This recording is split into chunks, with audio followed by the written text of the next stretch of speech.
Markus pasal 10, perceraian. Dari situ Yesus berangkat ke daerah Yudea dan ke daerah seberang sungai Yordan, dan di situ pun orang banyak datang mengerumuni dia, dan seperti biasa ia mengajar mereka pula. Maka datanglah orang-orang Farisi, dan untuk mencobai Yesus mereka bertanya kepadanya, apakah seorang suami diperbolehkan menceraikan istrinya? Tetapi jawabnya kepada mereka, apa perintah Musa kepada kamu? Jawab mereka, Musa memberi izin untuk menceraikannya dengan membuat surat cerai. Lalu kata Yesus kepada mereka, justru karena ketegaran hatimulah maka Musa menuliskan perintah ini untuk kamu.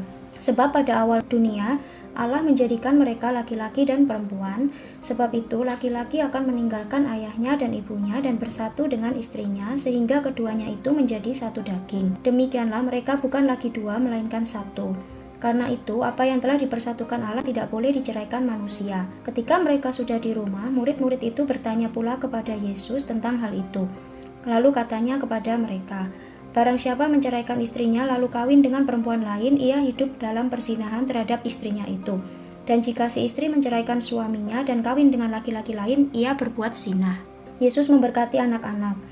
Lalu orang membawa anak-anak kecil kepada Yesus supaya ia menjamah mereka. Akan tetapi murid-muridnya memarahi orang-orang itu. Ketika Yesus melihat hal itu, ia marah dan berkata kepada mereka, biarkan anak-anak itu datang kepadaku, jangan menghalang-halangi mereka, sebab orang-orang yang seperti itulah yang empunya kerajaan Allah. Aku berkata kepadamu, sesungguhnya barang siapa tidak menyambut kerajaan Allah seperti seorang anak kecil, ia tidak akan masuk ke dalamnya. Lalu ia memeluk anak-anak itu dan sambil meletakkan tangannya atas mereka, ia memberkati mereka. Orang kaya sukar masuk kerajaan Allah. Pada waktu Yesus berangkat untuk meneruskan perjalanannya, datanglah seorang berlari-lari mendapatkan dia dan sambil bertelut di hadapannya, ia bertanya, Guru yang baik, apa yang harus kuperbuat untuk memperoleh hidup yang kekal? Jawab Yesus, mengapa kau katakan aku baik? Tak seorang pun yang baik selain daripada Allah saja. Engkau tentu mengetahui segala perintah Allah. Jangan membunuh, jangan berzina, jangan mencuri, jangan mengucapkan saksi dusta, jangan mengurangi hak orang, hormatilah ayahmu dan ibumu.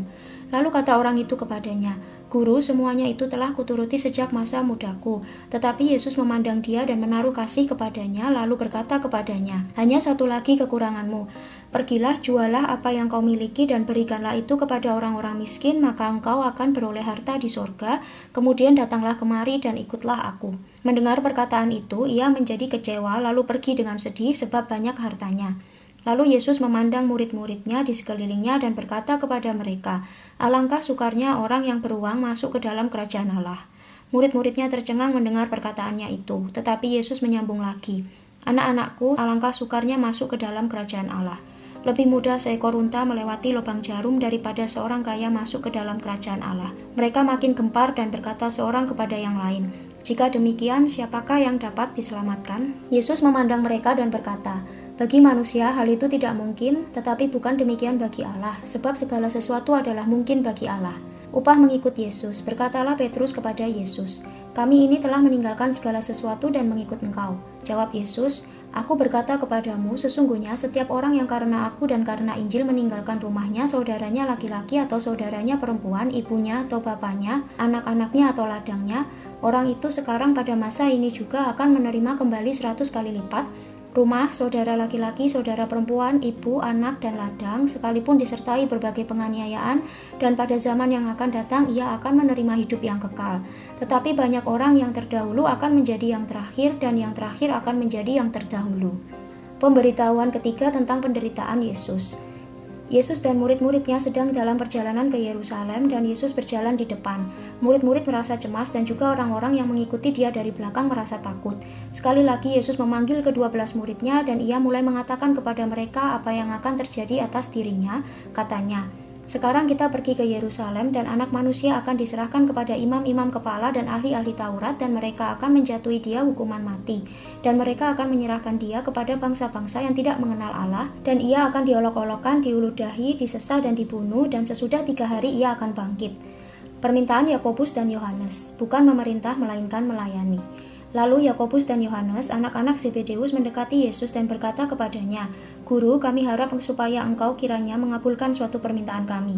Jawabnya kepada mereka, "Apa yang kamu kehendaki aku perbuat bagimu?" Lalu kata mereka, "Perkenankanlah kami duduk dalam kemuliaan-Mu kelak, yang seorang lagi di sebelah kananmu dan yang seorang di sebelah kirimu." Tetapi kata Yesus kepada mereka, "Kamu tidak tahu apa yang kamu minta. Dapatkah kamu meminum cawan yang harus kuminum dan dibaptis dengan baptisan yang harus kuterima?" Jawab mereka, "Kami dapat." Yesus berkata kepada mereka, "Memang kamu akan meminum cawan yang harus kuminum dan akan dibaptis dengan baptisan yang harus kuterima. Tetapi hal duduk di sebelah kananku atau di sebelah kiriku aku tidak berhak memberikannya. Itu akan diberikan kepada orang-orang bagi siapa itu telah disediakan." Mendengar itu, ke-10 murid yang lain menjadi marah kepada Yakobus dan Yohanes. Tetapi Yesus memanggil mereka lalu berkata, "Kamu tahu bahwa mereka yang disebut pemerintah bangsa-bangsa memerintah rakyatnya dengan tangan besi, dan pembesar-pembesarnya menjalankan kuasanya dengan keras atas mereka. Tidaklah demikian di antara kamu. Barang siapa ingin menjadi besar di antara kamu, hendaklah ia menjadi pelayanmu, dan barang siapa ingin menjadi yang terkemuka di antara kamu, hendaklah ia menjadi hamba untuk semuanya. Karena Anak Manusia juga datang bukan untuk dilayani, melainkan untuk melayani dan untuk memberikan nyawanya menjadi tebusan bagi banyak orang." Yesus menyembuhkan Bartimeus. Lalu tibalah Yesus dan murid-muridnya di Yeriko.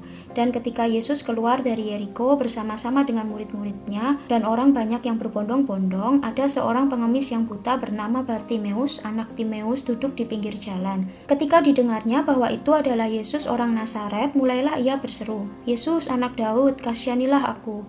Banyak orang menegurnya supaya ia diam, namun semakin keras ia berseru, "Anak Daud, kasihanilah aku."